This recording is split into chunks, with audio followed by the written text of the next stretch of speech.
Meus amigos, que a palavra de Jesus permaneça em nossos corações. Hoje nós vamos estudar um tema que é exclusivo de Lucas e que segue ainda o estudo que estávamos fazendo aqui das virgens loucas e das virgens prudentes, quando em Lucas, no capítulo 12, versículos de 35 a 38, trata do tema do vigiar. Está pronto a receber Jesus por ocasião da sua segunda vinda. Esse é o tema, podemos dizer assim, é o título exterior da passagem. Agora, o texto em si, já com uma tradução mais fidedigna. Cingidos estejam os vossos quadris, acesas tende nas mãos as vossas candeias, e assemelhai-vos aos que, acordados, esperam pelo seu Senhor, que volta das bodas, para, quando chegar a bater à porta, logo lhe abram. Bem-aventurados os servos que o Senhor, ao chegar, encontre vigilantes.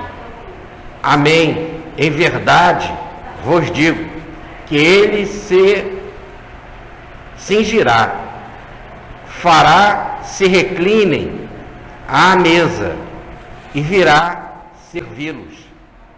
Quer chegue na segunda vigília, quer chegue na terceira, se assim os encontrar, bem-aventurados são esses servos. A passagem está aqui mostrando um segmento do nosso último tema, das virgens loucas e das virgens prudentes, que estavam com a candeia. E as prudentes tinham óleo na candeia, que mantinham a candeia acesa, e as insensatas não tinham óleo na candeia. E para se encontrar com o noivo, precisavam de ter a candeia acesa, fazia parte, no caso, no lado exterior, desse ritual de encontro. Assim também, esse texto de hoje fala também de se manter a candeia acesa e fala também do Senhor que estava na festa de noivado. Então repare que o tema ainda está muito semelhante. A única coisa que se acrescenta mais é que ele está voltando, o Senhor da festa de noivado, vai encontrar-se com os seus servos e ele espera que esses servos estejam também com a candeia acesa. E aí vem um detalhe a mais, com cingidos nos quadris, ou melhor, com um cinto nos quadris, bem preparados. Então, com cintos nos quadris e a candeia. Então, qual é assim o ponto de diferença daquela outra candeia, daquela outra passagem, né? É que naquela outra passagem havia as candeias acesas e candeias sem óleo, candeias apagadas. E nessa, a recomendação para que se tenha candeia, e vai o detalhe, ter os quadris cingidos, ou melhor, com cinto, cintura nos quadris, um cinto nos quadris. Então esse é o detalhe. E qual também uma outra diferença entre a passagem de lá e a de cá? Na outra, está em Mateus, no capítulo 25, versículo de 1 a 13, né? Nessa parábola, nós vemos que o Senhor entrou com aquelas que estavam com a candeia acesa para a boda, ou melhor, para o relacionamento sexual, tanto que a porta ficou fechada. E as que não estavam com a candeia acesa ficaram do lado de fora e não foram reconhecidas. Em intimidade, não foi permitida a intimidade com o noivo. Elas eram noivas também, eram chamadas para esse noivado. Mas por não terem essa intimidade, então a intimidade estava na candeia acesa, elas não poderiam entrar. E o Senhor disse: não conheço vocês. Quer dizer, nós não temos intimidade. Não conheço vocês nesse sentido. Então elas não entraram. Então lá se passava um relacionamento íntimo do Senhor com as noivas que tinham a candeia acesa. Nesse caso, o relacionamento íntimo do Senhor com os servos vai ser o seguinte: o Senhor vai mandar os servos se reclinarem, ou melhor, se colocarem na posição de receber alimento, reclinar. Naquela época não se falava mesa, mas não vamos ser obrigados a falar, porque senão fica sem entender. Quando se naquela época só bastava dizer assim, quero te convidar para reclinar, ou recline, seria já se preparar para comer, tá certo? Porque não tinha mesa naquela época. Então, o que era a palavra do reclinar? Reclinar é ficar deitados em almofadas com um braço esquerdo, o braço esquerdo apoiando a cabeça em almofadas, e a mão ficava livre embaixo, no tapete, apenas num tablado um pouco mais alto, né? Onde que a mão direita ficava livre para pegar os alimentos. Quase sempre esse tablado ficava em forma de U, porque dentro do U, quer dizer, no espaço vazio daquele tablado, entrava a pessoa para servir, o servo que vinha servir. Então ele entrava ali no meio daquele tablado, que ficava na posição de U, então ele guardava 3 lados, né? Um lado direito, um lado central e o lado esquerdo. E ali os servos ficavam entrando no meio para colocar os alimentos. E as pessoas ficavam reclinadas em almofada e com a cabeça reclinada na mão esquerda, e com a mão direita ficava livre para pegar os alimentos. Então por isso que fala só em reclinar. Mas qual é a diferença? É que ele manda, nesse caso, se ele chegar lá, voltando das bodas, e encontrar os seus servos com as roupas cingidas, ou melhor, com cinto nos quadris e com as candeias acesas, aí vai haver o contrário. Ele, que é o Senhor, vai mandar os servos se reclinarem e ele vai servir aqueles servos.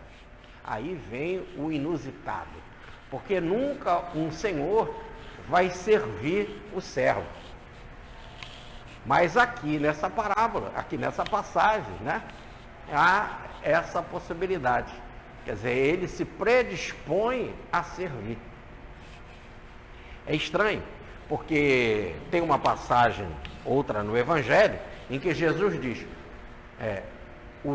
o discípulo não pode ser mais do que o seu Senhor, do que o seu mestre. E ele era mestre, ele aceita o título de mestre. Quando chamam ele de mestre, ele diz, sim, eu sou, me chamais mestre, sim, eu sou. Está em João, no capítulo 13, versículo 13. E ele diz que o discípulo não pode ser mais do que o mestre. Agora ele coloca em pé de igualdade o servo com ele. Um servo que cumpre bem as suas funções, ele passa a ser servo desse servo. Olha que coisa interessante. Ele passa a ser servo, porque ele passa a servir aquelas pessoas. No mundo nosso, assim, no mundo acadêmico, né, no mundo cheio de regras, no mundo de hierarquia social, fica complicado a gente imaginar um servo, um senhor servindo o servo. É muito difícil isso. Você imagina que Jesus estava na praia e ele já tinha ressuscitado, então nós estamos diante daquilo que a humanidade considera um Cristo glorioso. Foi depois do fenômeno da cruz, e os apóstolos estavam pescando. Então ele prepara um braseiro, bota uma grelha nesse braseiro, prepara um braseiro e começa a assar pão e peixe. Esse braseiro. Que depois vira para os apóstolos. Eram 7 que estavam pescando, estavam mais distantes, mais ou menos era à noite, e era de madrugada, né? E já estava assim, então uma distância de uns 70 metros, mais ou menos, da praia, onde estava Jesus com aquele braseiro, e o Senhor pergunta para eles, grita para eles, se eles tinham pego alguma coisa. Eles disseram, não, passamos a noite toda, não pegamos nada. E Jesus fala, joga a rede para a direita. E quando eles jogaram a rede para a direita, pegaram uma grande quantidade de peixes e peixes grandes. Jesus já tinha feito uma pesca dessa, mas quando estava aqui antes da cruz. Agora não, agora nós estamos, depois do fenômeno da cruz, naquilo que se chama do Cristo ressuscitado. E nisso o João Evangelista logo percebe, peraí, só pode ser, é o Senhor. Quer dizer, ele lembra daquela outra pesca, porque estava escuro, né? Mas ele lembra, olha, para esse fenômeno, já que passamos a noite toda e não pegamos nada, Pedro imediatamente estava com a roupa, só com a roupa de baixo, né? Com as bragas, né? Que seria com o cuecão, com a roupa íntima, né? Porque a roupa, imagina aquela roupa comprida, aquela veste comprida que o judeu utiliza, a túnica, né? E em cima da túnica ainda tem a capa que ele usava, o judeu usa para que, se encostar em alguma coisa impura, ele não ficaria com a parte interna ou com a roupa contaminada. E parte impura para o judeu é parte impura ritualisticamente falando, né? É encostar no cadáver ou em alguma coisa que um estrangeiro tinha encostado. Então é uma purificação que se está falando em termos ritualísticos e não de sujeira mesmo, né? Podia ser o estrangeiro estar acabado de tomar um banho, mas para o judeu ele era impuro. Então é nesse sentido. Então eles, além de usarem a roupa comprida, eles usavam essa túnica, essa capa por cima do corpo. E mais, as suas vestes tinham franjas, as franjas para lembrar os mandamentos, porque olhando para aquelas franjas eles lembravam do mandamento, o principal mandamento: escutai, ó Israel, só há um único Deus, amai com toda a sua mente, com todo o seu coração, com toda a sua força. Então eles colocavam ainda aquelas franjas, tanto que nós vemos a hemorroísa, aquela mulher que tinha derramamento de sangue, e tocar numa das fimbras do manto de Jesus, da roupa de Jesus, né? Porque ela falou, se eu apenas tocar, serei curado. Então repare que até Jesus usava também essas franjas na roupa. Então repare que se você vai pescar e está com essa roupa toda comprida, né? Comprida, ainda tem franjas e ainda tem essa capa. É muito mais confortável, só entre ali os companheiros de trabalho, tirava a roupa. Então Pedro estava nu, diz o texto, estava nu.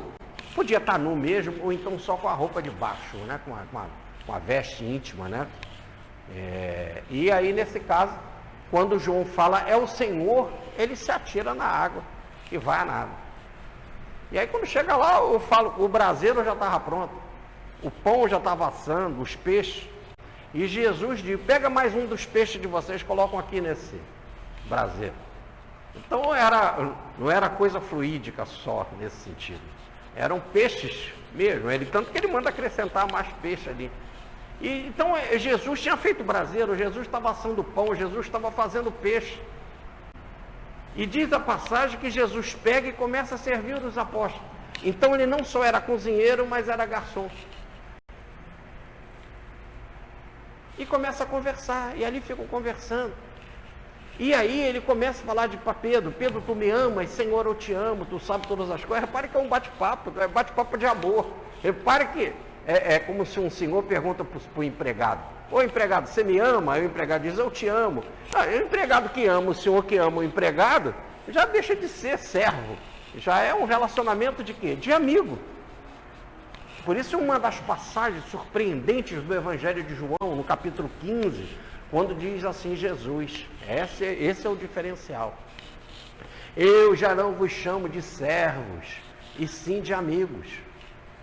Porque o servo não sabe o que o seu senhor faz, mas o amigo sabe. Por isso não há maior prova de amor do que dar a vida por um amigo. Dar a vida não é morrer pelo amigo, mas se colocar à disposição do amigo. Estar sempre à disposição naquilo que ele precisar, na hora que ele precisar, na situação que ele precisar, triste ou alegre. É isso que é a amizade. Então ele não queria relacionamento de servo, ele queria um relacionamento de amigo. E no exato momento em que se é amigo, já acaba esse negócio. Na hora que o amigo, um pode dar as coisas para o outro. Já acabou esse relacionamento de discípulo-mestre, de servo-senhor. É amigo. E para o amigo pode fazer uma comida para você e te servir. Daqui a pouco você vai, faz a comida, serve ele. Porque não existe mais o servir, é amigo. Quando há amizade, não há o servir. Você não é servo, você é amigo. Tá certo? Então essa passagem está se chegando a esse grau de intimidade. O relacionamento servo-senhor, a leitura que nós temos que fazer é a leitura nada mais, nada menos do que a amizade. O que se quer, o maior grau, o nível mais evoluído que existe da relação, é o nível de amigo. No fundo, o Senhor está colocando o nível de amigo acima do nível de mulher, de esposo ou de esposa. Porque se nós olharmos, parece que o vínculo mais forte a gente costuma é pai e mãe. Vamos pegar aí, o vínculo de pai e mãe. Como as escrituras começam? Lá no Gênesis, na historinha de Adão e Eva. Aí Adão e Eva apareceu, né? Eva como complemento de Adão.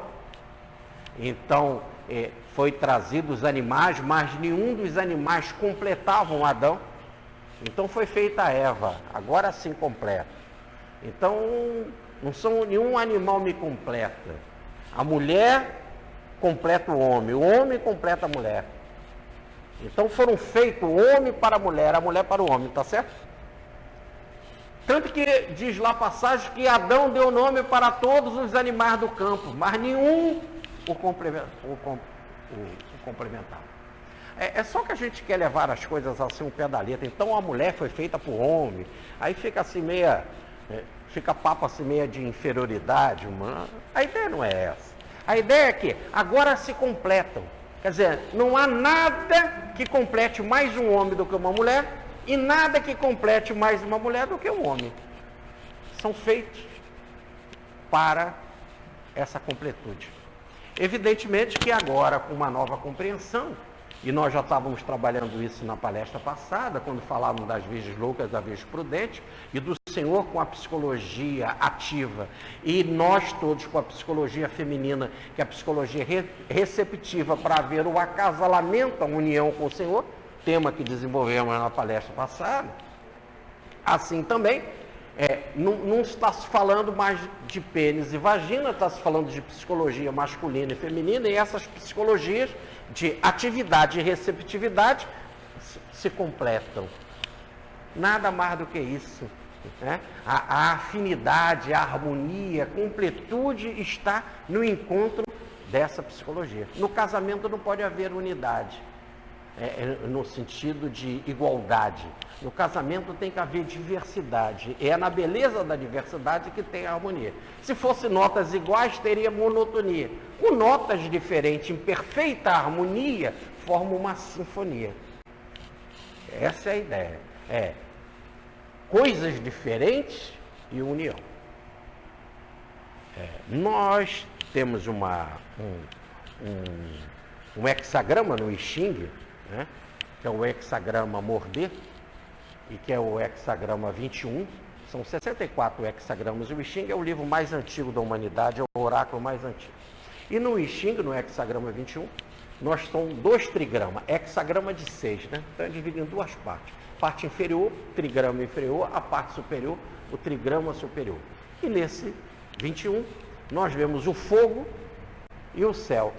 O trigrama inferior é o fogo, o trigrama superior é o céu.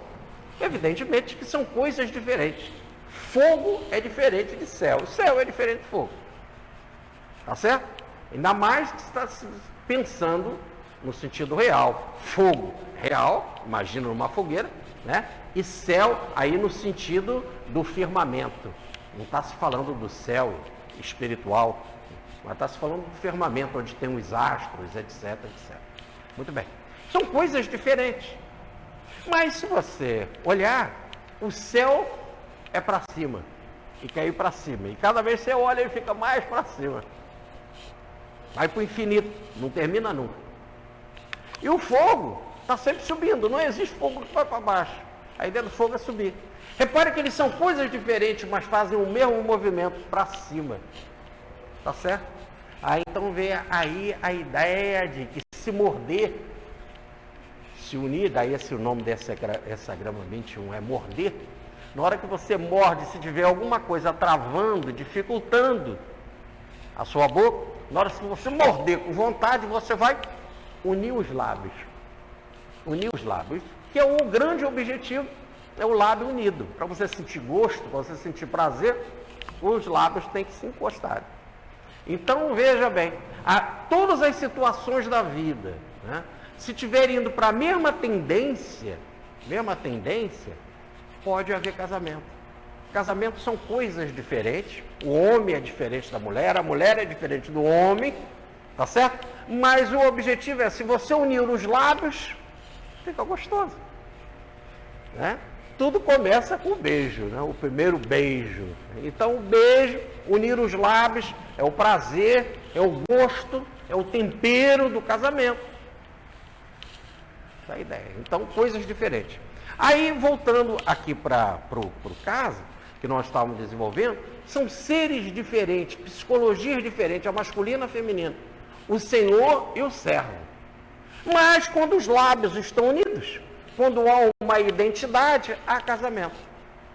Quando os movimentos são iguais, o Senhor quer fazer o movimento, o servo quer fazer o mesmo movimento, e aí há uma unidade nos lábios, se morde, ou melhor, se encosta com prazer, nesse exato momento acaba o Senhor, acaba o servo.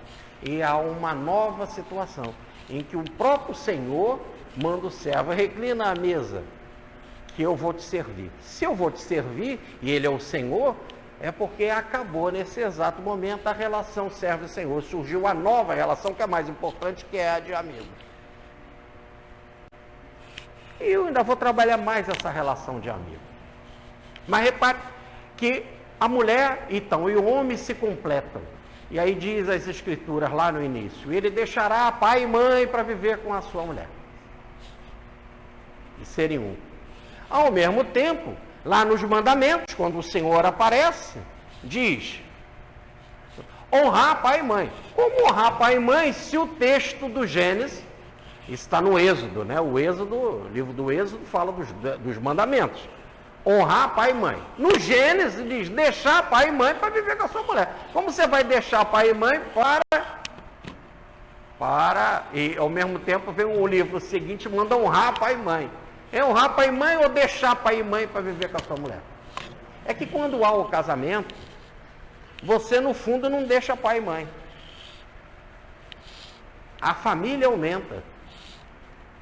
Diz a tradição que a história, a experiência da vida, que a sogra ganha um filho, né? E a outra sogra ganha, no caso de uma mulher, ganha uma filha. Então a família aumenta. Você está namorando uma pessoa, você casa com ela, agora você tem, além do seu pai, da sua mãe, da sua irmã, né, dos seus parentes, você tem também ela, tem o pai dela, tem a mãe dela, tem os irmãos, e aí você ganha aquilo tudo. Aumentou a família. Então o deixar aí no caso, pai e mãe, nada mais significa do que deixar de ser um único ciclo seu de relacionamento, para que aquela família incha, e além de ter, daí dizer os mandamentos, honrar pai e mãe, não deixar os seus, né, mas incluir os outros também, é aumentar o ciclo familiar, tá certo? Então, nós temos o primeiro vínculo, pai e mãe. Depois o segundo vínculo, esposa. Depois, o terceiro vínculo, com a esposa, o aumento da família. E o quarto e mais importante vínculo, que é do amigo. O do amigo, você vai colocar entre os seus alguém que não dependa de nenhuma estrutura jurídica nem biológica. Porque o pai e a mãe dependem de uma estrutura biológica. A esposa é uma estrutura de vínculo jurídico. O amigo não é nem biológico nem jurídico. Aí já chega num outro nível, em que você passa a ter a mesma dignidade de ter alguém de intimidade, profundamente íntimo é um amigo. Às vezes você fala uma coisa para o amigo, para a amiga, não fala para a esposa. Ora. Às vezes você fala uma coisa para amigo, para amiga, e não fala para pai e mãe. Mas aqui eu estou excluindo. Eu estou excluindo pai e mãe, estou excluindo esposa e colocando o de amigo. Agora vocês imaginam sem excluir, e inclusive incluindo, quando a mãe e o pai são amigos. Quando a esposa é amiga. E aí você chega assim, o meu maior amigo é meu pai. O meu maior amigo é minha mãe. O meu maior amigo é minha esposa. Aí você inclui. Tá certo, não?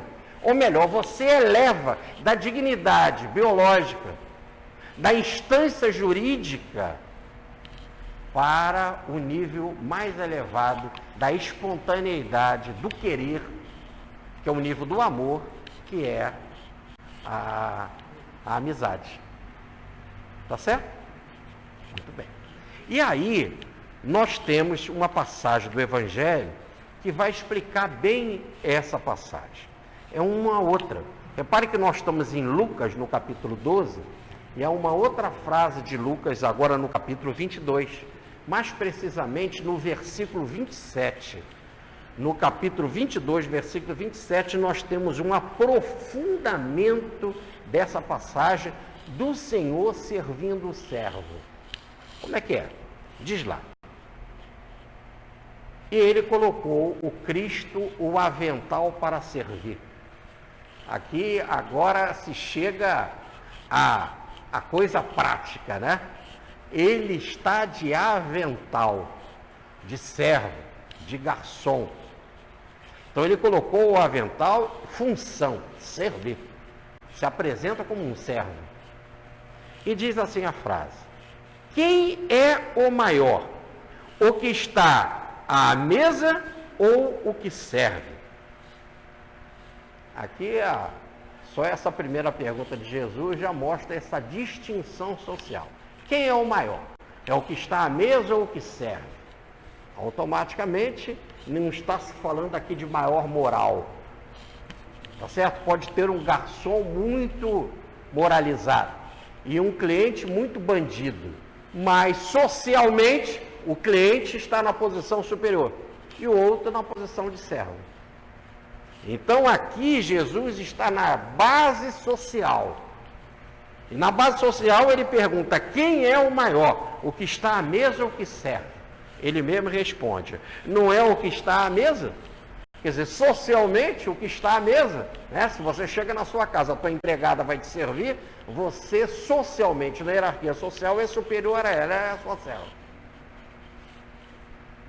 Não é quem está à mesa, ele afirma, mas agora ele está falando dele, está falando da sua função, da sua atitude aqui no mundo.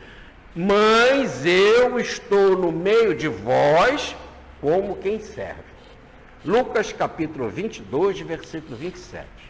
Então, ele quer dizer o seguinte: eu estou no meio de vós, aqui ele não está definindo se aquele discípulo é correto ou não, se aquele discípulo é fiel ou não, mas eu estou no meio de vós, mesmo entre os não discípulos, mesmo entre os não seguidores, então no meio da humanidade, como quem serve. Na época de Jesus, na estrutura social de Jesus, não se tinha empregado. assim nessa ideia que nós temos hoje de empregado, de a pessoa ter autonomia, respeito, carteira assinada, essas coisas. O que se predominava, o que era normal, que era a base, era o senhor e o servo. O servo era o escravo. Tanto que a mesma palavra e os textos melhor explicam, em termos de tradução, é colocar a palavra escravo e não servo. Quando o anjo aparece para Maria e diz: eis aqui a serva do Senhor, faça-se em mim segundo a sua vontade, isso é um caprichar da tradução. Maria diz: eis aqui a escrava do Senhor. Então Jesus está dizendo: eu estou no meio de vós como quem serve, ou melhor, como a semelhança de escravo. E se eu estou à semelhança de escravo, eu não sou senhor. E como se pode fazer para ser senhor aqui no mundo? Se o dono do mundo é Deus, e se Deus é que criou o mundo, na linguagem escriturística, nós temos que ficar dentro desse padrão para poder entender, se Deus é quem criou o mundo, se a estrutura do mundo pertence a Deus, Ele é o Criador, então nesse exato momento, nós temos duas coisas: ou nós somos filhos dele, ou nós somos servos e escravos dele. Se nós somos filhos, somos herdeiros. Se nós não somos filhos, nós não somos herdeiros, nós somos servos. Evidentemente, poderíamos dizer assim rapidamente: ah, mas Deus nos criou a sua imagem e semelhança, então nós somos filhos. O que aconteceu que de repente a nossa relação é uma relação de escravo? Maria se coloca como escravo. O próprio Jesus diz: no meio de vós eu sou escravo. No exato momento que você perde a dignidade da herança e que você recusa o pai, quando você recusa o pai, você perde a dignidade de filho.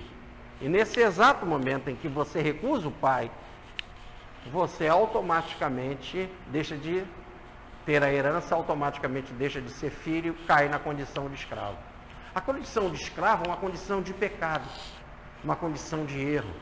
É um violar da intimidade, da amizade com Deus.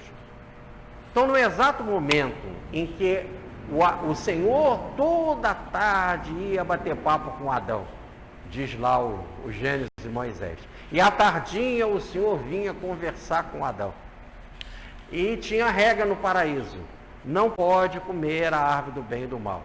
Era a lei que Yahvé estabeleceu, que Deus estabeleceu. E Adão desobedece. Aí, quando o Senhor vai à tarde bater papo com ele, não encontra ele. E pergunta: onde você está? Ele falou: estou aqui escondido atrás da árvore. Adão, o que você fez? Que erro que você cometeu para se esconder de mim? Agora, essa condição de se esconder de Deus, de fugir de Deus, é que é a condição da perda da filiação divina. Perda da filiação divina. É aqui que houve a condição de ficarmos opositores da vontade divina. Quando você não cumpre a vontade divina, você passa a ser opositor à vontade divina. E opositor à vontade divina, você é um rebelde à vontade divina. A palavra no original é Satã, para rebelde. Isso no hebraico. Se você está no grego, a palavra no grego é diabo. Diabo é divisão, daí dia, diabo, de dia, divisão da noite, e da treva e da luz. Oposição. Satanás é divergência, é oposição em hebraico. Então, no exato momento que você passa a ser opositor da vontade divina, então, nesse exato momento, você passa a ser uma mente diabólica, se tiver em grego, ou uma mente satânica, se tiver em hebraico. Uma mente opositora. Em português, seria uma mente adversária, contrária, resistente. Então, você passa a ser fruto daquilo que você é. Como vai ficar a sua vida? Qual vai ser o resultado da sua vida? Qual vai ser o fruto da sua vida? O que vai gerar a sua vida? Um mar de dificuldade, de oposição, de contrário, porque você vai começar a ter muitas e muitas e muitas restrições, desacertos, desequilíbrios. nada saudável na sua vida. Então o fruto, o resultado é que você é um opositor, é um diabo. Daí a palavra, a expressão usada por Cristo: vós sois filhos do diabo. Não um diabo que passou a ser o pai dele, nesse sentido. No sentido, o fruto, o resultado de vocês, o resultado, aquilo que vocês criaram, a criação de vocês, né? Quer dizer, aquilo que você criou, você é pai dessa sua vida. Disso que você criou, e o que você criou é algo diabólico, opositor, satânico, não divino. Então por isso que vem toda essa ideia de ficar na condição de servo. Por isso que a gente fica ajoelhado, vem a ideia de culpa. Me perdoa, Senhor, eu errei por minha culpa, eu sou um errado. E aí vem toda essa ideia: quem sou eu? Ele é Deus, eu sou servo. Quando com o filho não é isso. Repare que o nosso filho, ele chega na nossa casa, ele entra no nosso quarto, ele deita na nossa cama. O moleque é folgado. Ele deita na nossa cama e pega a nossa comida e abre a nossa geladeira e pega o que quer. Ele tem toda a intimidade. Ele é o reizinho da casa, não é assim? Os filhos. Não estou dizendo da má educação, não. Estou dizendo daquela coisa do amor gostoso. A criança, você fica para ela, você paparica ela. E ela é a dona, é a sua dona. No fundo, ela é a sua dona, porque você passa a ter a sua vida voltada para o seu filho. E a sua alegria está em trabalhar, em conseguir as coisas, e ter o dinheirinho para comprar para o filho. Porque tudo que é teu é do seu filho. E o filho sabe disso. Isso é o filho. Quando nós não temos mais essa intimidade com Deus, a situação ficou a tal ponto que a gente não vê Deus, porque a gente ficou impuro. E diz o livro dos Espíritos na pergunta 113, sou puro, vê a Deus? Em outras palavras, o espírito puro é que chega a esse estado de perfeição. Como a gente não é, a gente ficou cego. Nós estamos cegos para essa relação. Nós somos cercados de Deus, Deus habita em nós e a gente não percebe nada disso. Então, nesse exato momento que ficamos nesse estado, esse é o estado da escravidão. E quem está nesse estado habita região semelhante à nossa, que é um planeta hospital, um planeta exílio, onde vem para cá os escravos, onde que vem para cá os doentes, que vem para cá os cegos, e que aqui ao mesmo tempo é um planeta escola, que a gente está aprendendo para se libertar. E é um planeta hospital, que a gente está sendo curado. Então é hospital para ser curado, é escola para aprender, e presídio para prender o revoltado, o rebelde. Porque senão nós estaríamos fazendo loucura.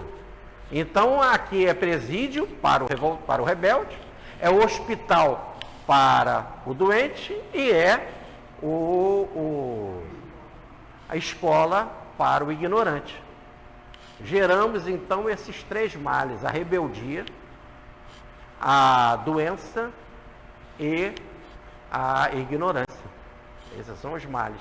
E, automaticamente, a loucura. É o hospício também, porque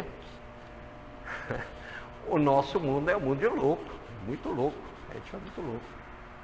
Um cara que pode usar a energia maravilhosa nuclear aí para fazer uma tomografia, né? Uma ressonância magnética, ele joga uma bomba lá de cima para matar 150 mil, né? Então ele é louco, ficou louco, não é isso? Ele ganha um carro bacana e ele usa o carro para matar as pessoas na ponte em Londres. Em vez de usar o carro para diminuir as distâncias, chegar perto das pessoas e cumprimentar: oi querido, tudo bem? Tá bom, meu irmãozinho? Mas não, ele foi para matar o outro. Quando o carro é para te beneficiar, para se aproximar do outro, para você chegar mais perto para abraçar, né? A pessoa não está nesse nível ainda. Então caiu-se nessa condição de servo. Olha que como Jesus coloca de forma bacana. Então quando eu estou no meio de vós, Lucas capítulo 22, versículo 27, que eu acabei de citar. Quem é que é o mais importante, o Senhor ou o servo? Ele diz, é o Senhor. Quem é que está sentado na mesa? Quem é o mais importante? Aquele que está na mesa ou que está servindo? Aquele que está servindo. Perdão, aquele que está sentado à mesa. Mas quando eu estou no meio de vós, eu sou como um servo. Então Jesus diz, a minha condição de habitante no planeta, sou como escravo. Então Jesus se apresenta como escravo. Aliás, ele foi vendido por 30 moedas de prata. E são 30 moedas de prata que significa nada mais, nada menos do que o preço de um escravo. Nas Escrituras. Preço normal de um escravo. Então, ele está aqui no mundo como escravo. Para entendermos, não que Jesus seja escravo, estou como escravo. Então, a condição dele vir aqui, já dizia o professor Pietro Baldi no livro A Ascese Mística, no capítulo A Redenção, na segunda parte do livro A Ascese Mística, o Rogério, quando ele fala, o Cristo veio para pagar, para expiar. Então nós temos que entender, e aí o Baldi vai explicar um pouquinho depois no livro Deus e Universo, e o último livro da coleção baldiana, que é o livro O Cristo, que vai terminar esse Cristo da lenda, que diz que o Cristo foi para a cruz para nos salvar. E então fica a pessoa passando pelaquela dor toda com o objetivo de nos salvar. E nos salvou, e não nos salvou, já tem 2000 anos. Evidentemente que ele foi para a cruz e é para nos salvar mesmo, porque ele deixou uma mensagem, ela tem uma força magnética incrível e gradativamente o planeta está mudando. E a gente está se transformando àquela imagem, àquela ideia. Então, a longo prazo, é esta a ideia, né? Mas o sofrimento do Cristo não é que é só para esse. Ele mesmo diz, Pai, que não seja feita a minha vontade, mas a tua vontade. E na carta aos Hebreus, nós vamos ver Paulo de Tarso no capítulo 5 explicar, mas o Cristo não deveria, aprendendo com choro e lágrimas a obediência, aprender com choros e lágrimas a obediência. Segundo, lá na conversa em que ele mesmo, Cristo, teve com os discípulos na estrada de Emaús, mas não deveria o Cristo sofrer tudo isso para entrar na sua glória? Então dele para com ele havia uma outra glória, havia um estado de crescimento, e que a sua missão entre nós, não vamos entender que é prego na cruz, que é espinho na cabeça, que é isso que fez o Cristo sofrer. Isso aí, com as técnicas todas dele de cura e tudo isso, isso não é nada. O que eu quero dizer é, outros foram apedrejados, como no caso de Estevão, e estavam com um olhar de sorriso, porque estavam vendo Cristo. Imagina o Cristo em unidade com o Pai. É lógico que o sofrer, o maior sofrimento, pergunta para uma mãe, o filho, quando que dá uma bufetada nela, é pior do que qualquer coisa. Então a dor moral é muito maior do que qualquer imaginar da dor física. A pessoa que vem aqui, traz o Evangelho, quer nos ensinar a libertação, e a gente ri, debocha, bota na cruz, fica lá dando bufetada, falando gracinha, besteira, desça aí da cruz e te salva. Assim que nem uns loucos, uns manés doidos, falando bobagem. Então essa infantilidade, essa ignorância, a não compreensão da mensagem, a não aceitação da mensagem do bem, que transformaria o mundo num verdadeiro paraíso, num paraíso, que é a grande dor. Muito bem. Então, ele vem para cá, entre nós, ele fica nessa posição de escravo, mas ele acena, por ter consciência da visão amorosa, porque ele se faz escravo aqui entre nós, tendo essa consciência, ele acena que, se estou aqui no mundo assim, nessa situação, posso muito bem servi-lo, sem problema nenhum. Não é o discípulo maior do que o mestre, mas no meu nível, o patamar mais alto que tem, que independe da biologia, relacionamento pai e mãe, que depende do desejo biológico, relacionamento marido e mulher, tá certo? Mas que é mais alto, que não independe de nada disso, que é a amizade. Na amizade não há interesse sexual. Na amizade não há nenhum interesse biológico, não há nenhum interesse legal, é apenas ser amigo, né? Esse é o nível maior que existe, aonde você é todo íntimo e ao mesmo tempo não tem exigência nenhuma, só é íntimo por amor. Por que você é amigo dele? Eu sou. E por que ele é teu amigo? Porque ele é. Você gosta dele, gosta, e ele gosta. Pronto, acabou. Ou por quê? Sei lá. Há uma afinidade, a gente se gosta. Diferente do outro, porque ele é minha mãe, ele é meu pai, aquela é minha esposa, então eu durmo com ela, eu tenho filho com ela. Tá certo? E no amigo? Não tem. É o vínculo onde é o maior desprendimento possível e a maior intimidade. Então, como que nós vimos na lição passada? Haviam 10 virgens que foram convidadas para um casamento. E o Senhor foi lá casar com elas. O que era necessário? E o que o Senhor pede? Que elas estivessem vigilantes com óleo. Podiam até dormir? Podiam. Elas dormiram. Quando gritaram, olha, o Senhor está se aproximando, elas acenderam a candeia. E acenderam a candeia e foram se encontrar com o Senhor. As que tinham a candeia foram para a intimidade com ele. As que não tinham a candeia não foram para a intimidade. Bateram na porta e o Senhor disse, eu não conheço vocês, não podem entrar. Elas comparam o óleo daqui do mundo. E esse óleo daqui do mundo não é o mesmo óleo lá do céu. O óleo daqui do mundo, que elas foram comprar, não permite ter intimidade com o Senhor. As outras tinham óleo. As que estavam com a candeia acesa, entraram. E lá, o que se passou em termos de intimidade, dizíamos na palestra passada, não interessa para a gente, a porta está fechada. E por que está fechada? Nós podemos também dizer. Primeiro que é algo de intimidade. Intimidade não se conta para ninguém. Tá certo? Segundo, nós não temos no nosso vocabulário palavra para entender intimidade com Cristo. Eu sei como é que é a intimidade com a minha esposa, mas eu não sei como é que é a intimidade com Cristo. Por isso que com relação ao Cristo eu sou virgem. Nós somos virgens com relação a isso e dizíamos na última palestra. Então, a intimidade crística foge completamente. E aí, o que nós vimos aqui? Que a candeia nada mais é do que essa imagem do afeto, do amor. Olha como nós estávamos pegando aqui o hexagrama 21 lá do Xing, né? O fogo que sobe, o céu que vai para o infinito. Amor é como o infinito, não pode ser medido, é como o céu, que cada vez quer subir mais, quer se elevar mais, quer se doar mais, quer cada vez ficar maior, mais amplitude, como o céu. Esse é o amor. E ao mesmo tempo é a ideia do fogo que quer subir. Daí a melhor imagem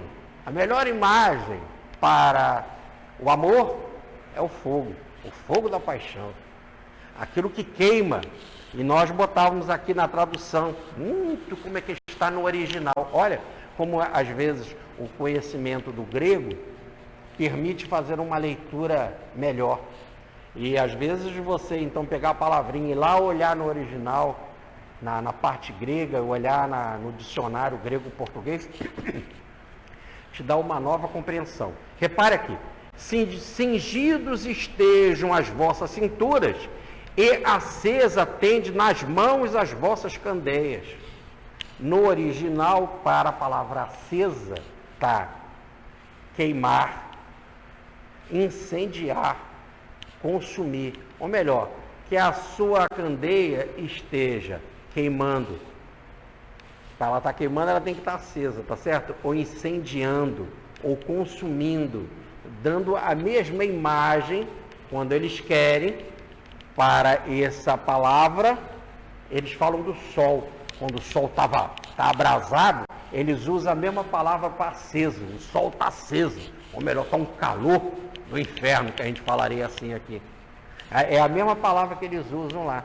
Quando eles querem falar de febre, a pessoa está ardendo em febre, é a mesma palavrinha do aceso. A pessoa está com uma candeia, ardendo em febre. Está vermelhão, cara de febre. E também o amor. Quando ele está tomado de amor, é a mesma palavra, aceso. Olha que legal. O sujeito é tomado de amor. Como é que escreve lá no original, no grego? Está acesa. Está queimando, está consumindo. Estou tomada de amor, estou queimada de amor, estou acesa de amor. Agora fica mais fácil de entender o que é essa tal intimidade, o que é essa tal candeia que nós trabalhávamos na vez passada. Quem tem essa candeia entra, quem não tem não entra. Evidentemente que no casamento, aqui da terra, lá dos judeus, havia o cerimonial da candeia. Mas por que eles botam o cerimonial, o ritual da candeia? Tá certo? Para poder falar desta ideia do queimar, do consumir, do aceso, do incendiar da paixão. Se não tiver esta candeia, não há. Se não tiver amor, só há o casamento daqui de fora. Não há o verdadeiro casamento da intimidade. Verdadeiro casamento só quando a candeia está acesa, quando você está tomado de amor. Agora, trocando candeia por amor, fica fácil. Entra na intimidade do Senhor quem tem amor. Quem está queimado, está de febre com o Senhor. Está certo? Está estado febril de amor. Aí esse entra, está na intimidade com o Senhor. Ah, o casamento.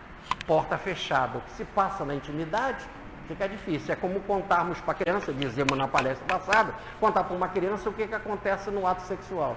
O que se sente no ato sexual. O que acontece, ela pode ver. Mas o que se sente, ela não sabe. Falta palavra no vocabulário. Então, vamos aqui dar uma pequena explicação. No livro Evolução em Dois Mundos de André Luiz, o André Luiz está falando de corpo mental. Ele não está mais falando do corpo astral. Ele está falando do corpo mental, mais evoluído que o corpo astral. E aí ele chega e diz, usa esse vocabulário, que era o vocabulário da teosofia, logo daqui do mundo. Estou usando esse vocabulário, em outras palavras, da teosofia, o vocabulário do mundo, porque eu não posso usar outra palavra, porque falta linguagem no vosso vocabulário. Nós não temos uma linguagem melhor para definir isso. Pronto. Agora, voltando à ideia do amor. Eu não tenho ideia do que é o amor com Cristo.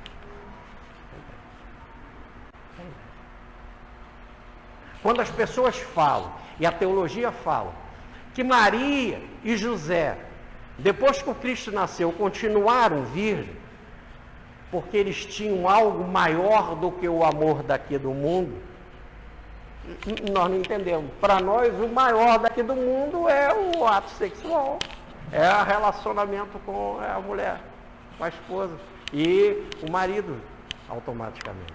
Então, o que Maria e José sentiu naquele padrão é outra dimensão. É André Luiz, a mãe estava do lado dele, ele não via. É outra dimensão. Porta fechada, outra dimensão. Não é porta fechada física, é outra vibração. Muito bem. As que não entraram é que foram comprar o óleo aqui do mundo. O óleo daqui do mundo não entra no céu. O óleo daqui do mundo vai acender a candeia do mundo. O óleo do mundo é paixão. Há uma coisa completamente diferente entre amor e paixão. O amor liberta, a paixão oprime. Na paixão é assim, eu te amo. Eu também te amo, contanto que você fique comigo. Você só pode ser feliz comigo quando você restringe, logo isso é paixão. Paixão é, eu acho a melhor coisa do mundo os passarinhos, por isso que eu boto ele na gaiola. Prendo. Então, nesse exato momento que você limita, é paixão.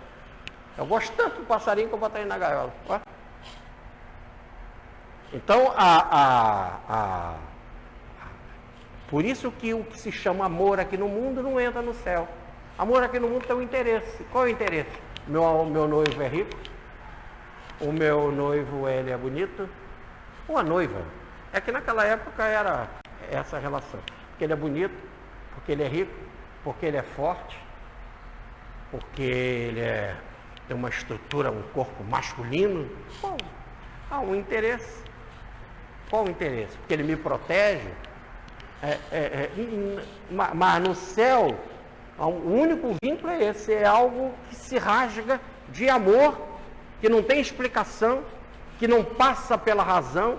O coração tem coisas que a razão desconhece, né? Que é algo que te inflama, e aí, ou inflama, e aí esse que é o do céu.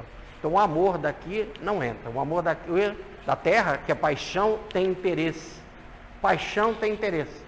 Tem interesse sexual, tem interesse econômico, tem interesse social, tem interesse de proteção, tem algum interesse, tem alguma vantagem. No outro, não só há o amor.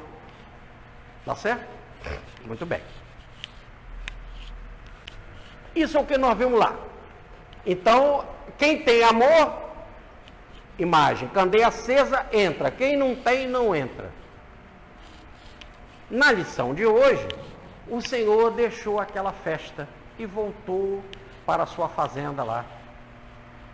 E ele deixou a festa onde que rolou o casamento, lá a sua intimidade, e que levava muitos dias essa festa. E quando ele chega lá desse casamento, ele encontra os servos com a roupa cingida, com as vestes cingidas nos quadris e com as candeias acesas. E eles estão acordados. E quando o Senhor bate a porta, eles estão acordados, eles ficam acordados, não dormiram. Eu não sei quando o Senhor vem. E o Senhor pode tardar, diz a passagem, chegar na segunda vigília ou na terceira vigília. Mas quando o Senhor chegar, os servos vão estar acordados.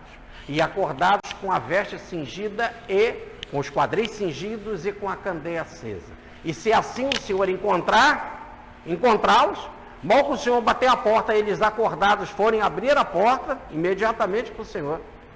E eles estão com a candeia acesa, estão com as vestes cingidas. O Senhor vai dizer para eles: bem-aventurados servos, vão se reclinar à mesa? Pô, o Senhor está chegando, era para o Senhor agora ganhar a comida dos servos. Recline à mesa, porque eu vou servir vocês. E se ele vai servir, ele é servo, e os outros são senhores. Mas aqui no caso, um senhor não pode ser mais, o servo não pode ser mais do que o senhor. É uma frase do próprio Jesus. Então aqui nesse caso acabou a relação com os servos e surgiu uma nova relação que é de amigo. Então nós temos dois patamares de evolução. O nível da candeia acesa, que é o nível do amor, que forma uma relação divina. Num primeiro nível, que nós chamamos uma relação amorosa com Deus. Tá certo? Uma relação amorosa. E um terceiro nível, que é mais do que casamento.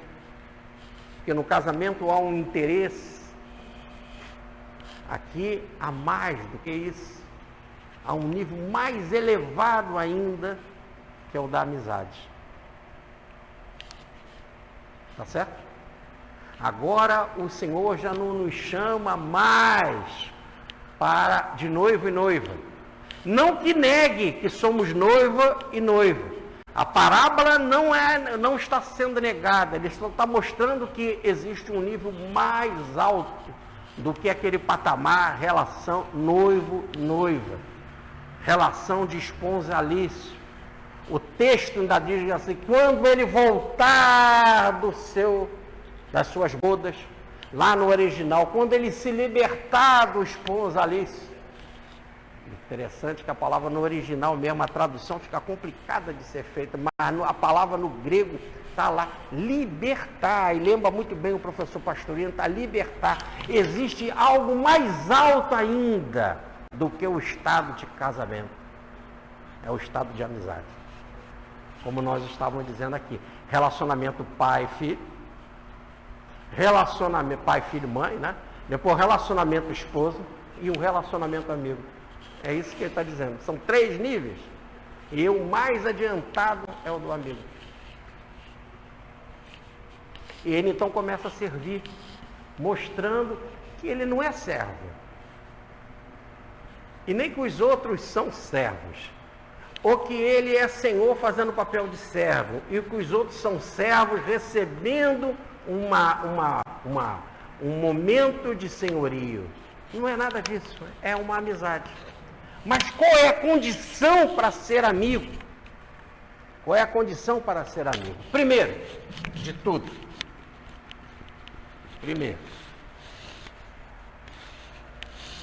cingir os quadris. Segundo, manter a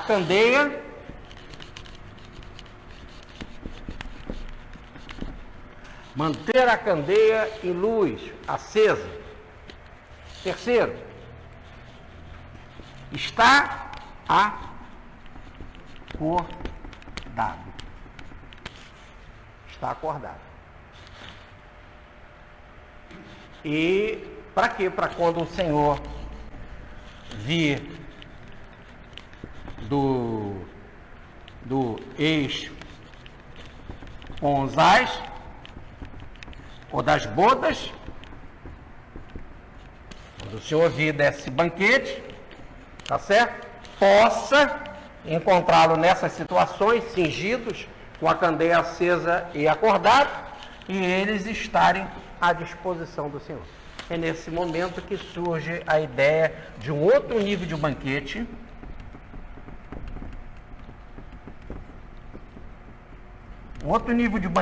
que não é mais o banquete esponsalício da onde estava vindo o Senhor, e vai para um banquete em que o Senhor faz atitude de servo, o servo faz atitude de senhor, o servo deixa de ser servo e não passa a ser senhor, e o senhor deixa de ser senhor, mas não passa a ser servo, porque que surge um novo nível, que é o do amigo.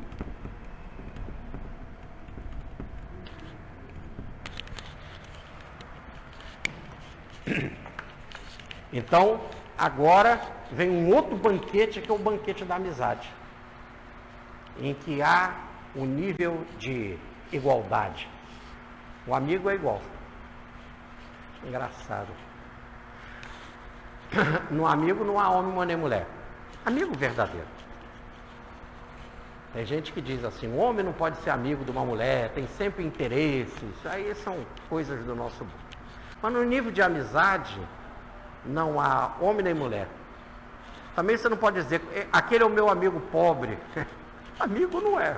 Amigo é amigo, não tem classe social. Né? Ele pode até estar numa classe social, mas você não é amigo dele, não tem nada a ver a classe social. Isso não entra, é amigo e acabou. Tá certo? Então um amigo não depende de nada. Apenas disso daqui, ó. Tá com os quadris cingidos. Está com a candeia acesa. Nós já vimos aqui o que é candeia acesa. Candeia acesa. Amor. Isso nós já definimos. Para ver as bodas, tem que ter candeia acesa. As noivas estavam dormindo? As noivas estavam dormindo. As 10 virgens, né? 5 imprudentes e 5 prudentes, elas estavam dormindo. Aí houve um clamor, gritaram, eis que o noivo está chegando. Aí elas acordaram e prepararam a candeia. Elas prepararam a candeia. Então é exato o momento que elas prepararam a candeia, uma tinha óleo suficiente, umas tinham óleo, a outra não. Então o amor é você ter óleo suficiente. É algo impactante. E pode estar dormindo. Então, para realizar as bodas, você pode estar dormindo e acordar.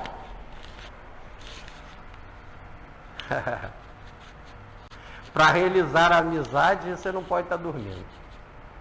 Você tem que estar sempre acordado. É interessante que o amigo não dorme.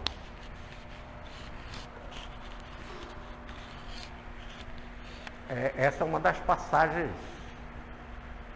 O amigo está sempre velando por você.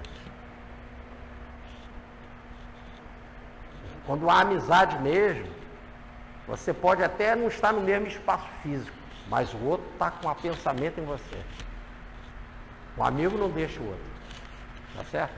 Onde há uma relação só de esposa, pode, às vezes, acontecer isso. Estamos apenas constatando que ainda há um determinado vínculo no nível de esposa. No nível, por mais que ela tenha amor. No nível da amizade, não há. E há algo assim tão forte, tão íntimo, é tão íntimo, que aonde está o amigo, está o amigo. Estão sempre juntos. Amigo que é amigo não esquece do outro, não tira o outro da cabeça. É um estado de amor perene, eterno. Estão sempre juntos. Não necessariamente fisicamente, mas estão sempre juntos nessa intimidade, nessa profunda intimidade. Então, o acordar é o estado de desperto, para que quando eu fico desperto, quando o outro bater a porta, eu já estou lá para abrir a porta, não dá nem tempo. O amigo, o que eu quero dizer com isso? O amigo é aquele que fica tão assim, ligado a gente, mas tão ligado a gente, que quando a gente chegar, precisar dele para alguma coisa, ele está disponível, é isso, está acordado. Tá certo? Entendeu? Ou não? Preciso explicar mais um pouco, né? É muito difícil, porque a gente não tem esse grau, né? Nós somos ainda muito atrasados. Então, ainda tenho mais dificuldade de explicar por causa do nosso atraso, de compreender o que é esse estado. Mas seja lá o que você precisa, seja lá o que for, a hora que for, ele pode tardar, diz a passagem, pode ser na segunda vigília ou na terceira vigília. Eu coloquei aqui, a noite era dividida em 4 vigílias. Das 18 às 21 era a primeira vigília. A segunda vigília era das 22 às 24. A terceira vigília de 1 às 3 da manhã. Então, ele pode chegar na vigília, na segunda vigília, de 10 às 24, das 22, né? Das 22 às 24 horas. Ele pode chegar de 1 hora da manhã às 3 da manhã. É só uma imagem para dizer que são os horários mais chatos, né? Ontem eu tinha um amigo, não tenho um amigo, mas você vê que a gente já bota até no passado, pelo que ele fez. Em pleno jogo do Flamengo, ele ligou para fazer perguntas sobre a chegada da obra do Allan Kardec no Brasil. Ele tinha muito mais direito do que o Flamengo, mas convenhamos. E eu parei, né? Tive de explicar, falar, né? Mas muito bem. Mas ele está com todo o direito, né, de perguntar, né? Mas eu estava vendo o jogo do Flamengo, estava 0-0 ainda, né? Aquele time do Bangu, tudo na defesa, aquilo estava complicado. E ele liga, como é que chegou a obra de Allan Kardec? Como é que foi Allan Kardec? Primeira tradução aqui no Brasil, aí você tem que... Mas tem que estar disponível, né? Aqui nós estamos tateando essa amizade ainda, né? Mas o outro é o seguinte, aquele que é amigo mesmo, o cara vai, peraí, eu vou aí agora na sua residência, na sua cidade. Ele está na cidade aqui do lado, aqui, então eu vou aí, eu vou levar os documentos para você. Nós vamos sentar e vamos discutir esse negócio da chegada da obra do Allan Kardec. Quer dizer, o amigo está assim à disposição, entendeu? Seja lá o que for que está acontecendo, não é isso? Ele pode estar num banquete, ele pode estar vendo o jogo do Flamengo. Nada é mais interessante do que servir o amigo. É como se eu tivesse dito para ele assim, companheiro, reclina que eu vou te servir com tudo que eu conheço sobre a chegada da obra do Allan Kardec no Brasil. Companheiro, reclina. Quer dizer, se sinta à vontade que eu vou te servir. Porque aqui nós não podemos imaginar que o Cristo está servindo lá um porco, está servindo lá uma erva, está servindo um pão, ou um vinho, ou uma ameixa. Isso é coisa física. O Cristo fica à disposição quando há amizade para servir com todo o potencial dele, de tudo que o outro precisa. Quando é amizade, já não existe mais mais o quê? Barreira. Quando há amizade, já não existe mais segredo. Com um amigo não se tem segredo. Então aquilo que o Cristo sabe, o Cristo vai servir a eles. É isso que ele está dizendo. Reclina que eu vou servir vocês. Tudo que vocês precisarem, eu vou estar servindo. Olha o que é a amizade. Derramando aqui em bandejas fartas, os melhores quitutes que existem no universo. Os melhores, os mais profundos conhecimentos, as mais profundas verdades, as mais abençoadas leis, derramando todo o mel de amor que eu tenho no meu coração. É isso. Reclina. Reclina repare que a ideia judaica do comer, né? Reclinar à mesa é botar a mão esquerda segurando a cabeça, ficar deitado em almofadões e com essa mão ficar pegando a comida variada que os servos vão entrando pelo e vão colocando. Agora é o Cristo que vai entrando por ali e vai apresentando para eles as melhores comidas que o Cristo tem para oferecer. Os melhores quitutes, tudo. Mais do que o Cristo estava oferecendo para os 7 apóstolos na beira do lago do Tiberíades, que eu tive a oportunidade de ir ali, ver em loco, ali aquele espaço, aquele local. Mais que isso, em que ele serviu peixe e pão, é tudo. Mas foi como o quitute que ele serviu para Pedro. Quando acabou ali comer o peixe e pão, Jesus conversando com eles e Pedro com a mão no ombro de João. Ali eles batendo papo, Jesus deu para ele o maior quitute. Pedro, por enquanto, você quer ir para lá, você quer ir para cá. No final da tua vida, tu não vai querer ir para lá nem para cá, tu só vai querer ir para mim. E vai para a cruz, Pedro. Aí vai para a cruz. E Pedro compreendeu e aceitou aquela cruz. Repare o maior quitute que Pedro poderia ganhar. Dizer o Cristo, você vai ser a minha semelhança, o seu martírio. E Pedro fica tão satisfeito com essa entrega, com essa divisão ali naquele banquete, mostrando essa amizade que o Cristo começa falando do amor. Pedro, tu me amas, Senhor, eu te amo, então alimenta meus ovelhas. Tu me amas. E Pedro vai falar algo mais extraordinário que existe nas Escrituras. Ninguém desafiou o Cristo na grandeza que Pedro desafiou. Pedro, tu me amas. Ele, Senhor, tu sabe todas as coisas. Poxa, aí tem que ter muito peito. Olha para dentro de você e vê lá dentro de você se eu não te amo. Isso é. Agora é o contrário. Ele que botou o Cristo contra a parede. Olha lá, vê se eu não te amo. Isso é amizade. Essa intimidade. Se um amigo fala assim com o outro. Se fosse um servo, o cara ia dizer, ok, abaixa a cabeça. O que é isso? Antes o Senhor falou para ele, cala a boca, Satanás, vai de reto, vai atrás de mim, me obedece. Agora não. Vai lá, confere, vê se eu não te amo. Olha, não tem olhos de ver? E aí, nesse exato momento, ele fala, então, que ele vai ganhar o quitute da cruz, o banquete da cruz. E ele com a mão no ombro do João, olha aí o que é um banquete, amigo com amigo, tudo amigo, ele com o ombro do João. E esse meu amigo aqui, o que vai acontecer com esse? Muito legal. Essa é a ideia do banquete, esse é o banquete dos amigos. E com esse meu amigo aqui, o que vai acontecer?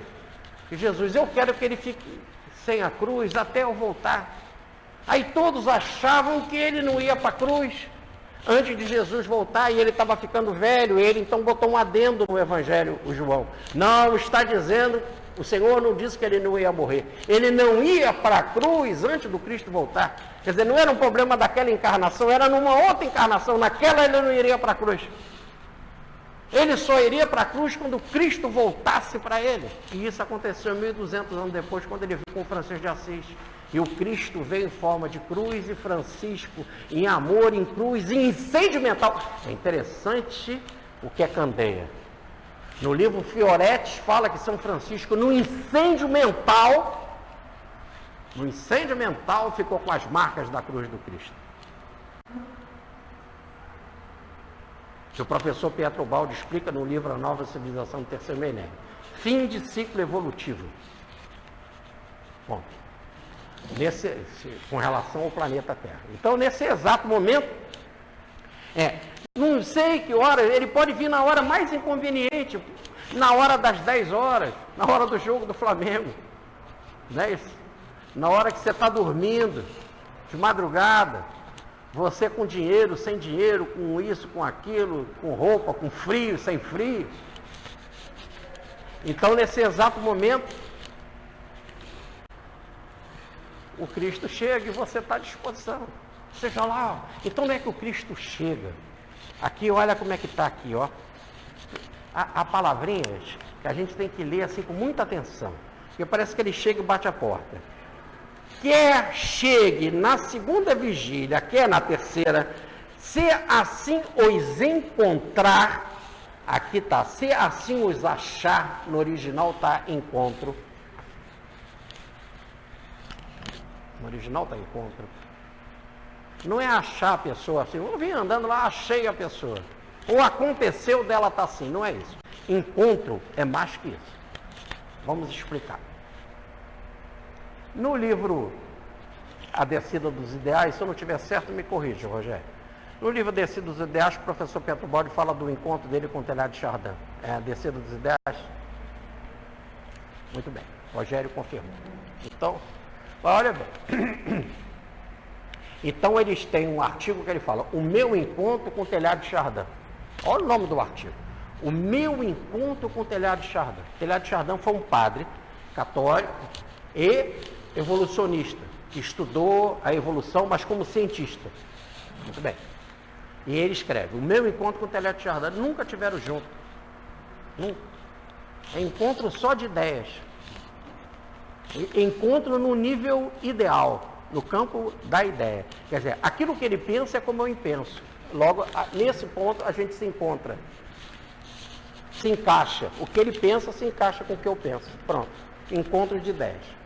Aqui, quando ele fala desse encontro com esses servos, ele está nada mais, nada menos falando isso. Não é um encontro de achar fisicamente. Não, é um encontro no caso de mesmos interesses. Nós dizíamos lá do hexagrama 21, que é o morder do Xing. O céu sobe, o fogo sobe. São coisas diferentes, mas tem o mesmo movimento de ascensão. Assim, seres diferentes se encontram com mesmas ideias. E qual é a ideia aqui? Da amizade. Deus está sempre à sua disposição, acordado, para aquilo que você quer, a hora que você quiser, quando você precisar. Eu vou estar acordado, eu vou estar com os quadris cingidos, eu vou estar tomado de amor, inflamado de amor, para realizarmos aquilo que você precisar. É isso, essa que é a amizade. A gente só tem que resolver aqui o que é que cingir os quadris, que não é lá muito complicado. Quadris é essa região, tanto que no original da nefro, né, é a região dos rins, que é o mais usado para as costas, é onde os textos bíblicos falam, é onde que você tem a parte mais larga do corpo. Quando eu li isso, eu achei a Bíblia muito abusada, porque está falando dos barrigudos. É a maior parte do corpo, se você pensar, né, vai com só aquele que tem um quadril muito, né? São as mulheres, aquele quadril violão, ali é cortina. Mas, no caso, é onde que nasce a gordura. Onde tem mais parte de gordura, na região dos quadris, a região do rim. E ali nessa região, então, você tem que estar com ela cingida. Eu peguei uma passagem que explica bem isso, e aí a gente não vai ter dúvida se a gente ver essa passagem. Ela está no primeiro livro dos Reis, no capítulo 18, versículo 46. Primeiro livro dos Reis, capítulo 18, versículo 46. Era o seguinte: no reino do rei Acabe, estava faltando água. Estava numa época de seca muito intensa. E Elias pegou o seu jovem, ou o seu companheiro espiritual, e foi para o alto do Monte do Carmelo fazer oração, para pedir ao Senhor que venha água. E ele dizia assim para o servo, vai lá olhar para ver se tem alguma coisa lá do outro lado. E quando ele de joelho, ficava ali orando. E ele diz, não estou vendo nada. Vai lá olhar. Ele continua orando. Vai lá olhar, que está orando para vir a chuva. Vai lá olhar. Ele vai e nada. É assim 7 vezes. Até que na 7ª vez, quando ele for olhar, ele fala, já estou vendo um pontinho escuro se aproximando. Na hora que ele fala, já estou vendo um pontinho escuro se aproximando, ele pega um cinto, amarra os seus quadris e vaza. Sai correndo, porque a tempestade veio feia. Se tempestade vinda por vontade divina, imagina a tempestade que é. Então ele amarra os quadris e vaza, sai correndo. Vamos pegar aqui o versículo completo e ler. E Elias cingiu o lombo e correu diante de Acabe até a entrada de Jezreel, ou melhor, até um local lá onde estava Acabe e que ele tinha proteção lá para a chuva. Ele não estava no Monte do Carmelo. Imagina uma chuva pedida por Deus, que ele chega a orar assim. Então, Elias é considerado o maior dos profetas, né? Moisés e Elias, né? Elias, na escola dos profetas, é considerado o mais alto dos profetas. Que é o mesmo, né? Moisés e Elias, que depois vão reencarnar esses personagens em João Batista. Moisés, Elias e João Batista. Mas, no caso, como é a chuva divina, é algo torrencial. E é melhor sair de uma chuva violenta dessa. Então ele amarrou bem os cintos para correr. Por que amarrar os cintos para correr? Nós começamos a nossa palestra, e aí parecia que a gente estava fugindo um pouco do tema, com Pedro nu para pescar. Como ele estava só entre os companheiros dele, lá no alto do mar, no alto do lago, né? E mais afastado, mais de 70 metros, e só com os companheiros, com os outros 6 companheiros, ele tirou a roupa. Ficou talvez nu ou só com a roupão de baixo, com o cuecão, com as bragas. Tá certo? Ou nu mesmo. O texto diz que ele está nu. É que a tradução não quer ver Pedro, que depois vai ser, segundo a igreja, o primeiro dos apóstolos, o primeiro papa, um papa peladão. Né? Então, para consertar, eles ficam. Lá no texto está nu. Mas vamos supor, ele estava nu, pescando, e quando ele viu o Senhor, ele se atira na água e vem ao encontro de Jesus. Então, por quê? Para você pescar, você imagina você com um roupão compridão, né, que era aquela veste, em cima tem uma capa, que é para a capa da purificação, nesse roupão ainda tem franja e tal, então é muito complicado. Se há a possibilidade de você ficar nu, você fica. Se não há, tá certo? Se você tem que viver em sociedade e a tradição é ficar aquela roupa toda, então, e se você precisa correr por qualquer atividade, ou no caso de Elias, precisa correr por causa da chuva que vinha violenta, ou você correr de um ataque de um inimigo, ou você correr porque precisa salvar alguém que caiu no rio, né? Ou precisa correr porque o seu filho está indo precipício abaixo. Então, para você correr, o que você faz? Aquela roupa vai te atrapalhar, né? Tanto que nós vemos o caso do cego Jericó. O que acontece com o cego Jericó? De Jericó, que é o cego Bartimeu, filho de Timeu. Ele começa a gritar, Senhor, filho de Davi, cura-me, Senhor, filho de Davi, cura-me. E quando Jesus diz, e ele tomado de compaixão disse, trago-me o servo aqui, as pessoas disseram, levanta, Jesus está te chamando, bom ânimo. E o que ele faz? Ele arranca fora a capa e vem em encontro de Jesus. Pô, não dá nem tempo de eu amarrar o cinto, vou arrancar a capa, que é menos um empecilho no meio daquela multidão para eu passar. Que me seguram daqui, me puxam dali, todo mundo quer chegar na frente de Jesus primeiro. Jesus era disputadíssimo, que diz a passagem que a fama de Jesus estava lá em cima, e então nesse exato momento aquele atrapalhar, ele lança fora a capa. No caso de um judeu tradicional, esse era um cego desconsiderado por todos, mas no caso do judeu tradicional, ele não quer lançar fora a capa também, porque a capa é proteção contra as impurezas. Então só tem um jeito, é levantar a roupa e botar um cinto preso nos quadris. Aquele cinto bem amarrado nos quadris vai te dar desenvoltura, vai te dar facilidade para você correr, para você entrar em ação. No fundo, eu coloquei aqui, vai te dar desenvoltura para te preparar para a ação. Não vai te impedir o seu movimento. Então, no caso, é ficar numa postura de guarda. Então, esse acordar aqui, algumas traduções colocam muito bem, que é ficar aguardando, acordado ou aguardando, e a atitude de ficar aguardando é ficar de guarda, numa posição militar, né? Posição de guarda. O guarda, ele fica, se espera que o guarda esteja acordado, vigilante, prestando atenção nas coisas que acontecem, porque diante de qualquer situação ele vai atuar. Ontem o chefe da Scotland Yard, ele se apresentou na televisão depois do atentado em Londres, e o que ele disse, né? Amanhã vocês verão por toda a parte de Londres a polícia atenta protegendo a civilização. Quer dizer, no fundo você olha e vê, a polícia está olhando para mim, a polícia está presente, dá a ideia de que há uma maior proteção. Então o guarda, ficar de guarda é assim, ficar vigilante.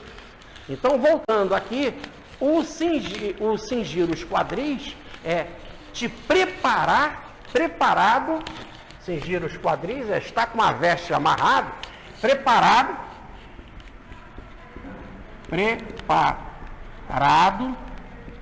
para ação.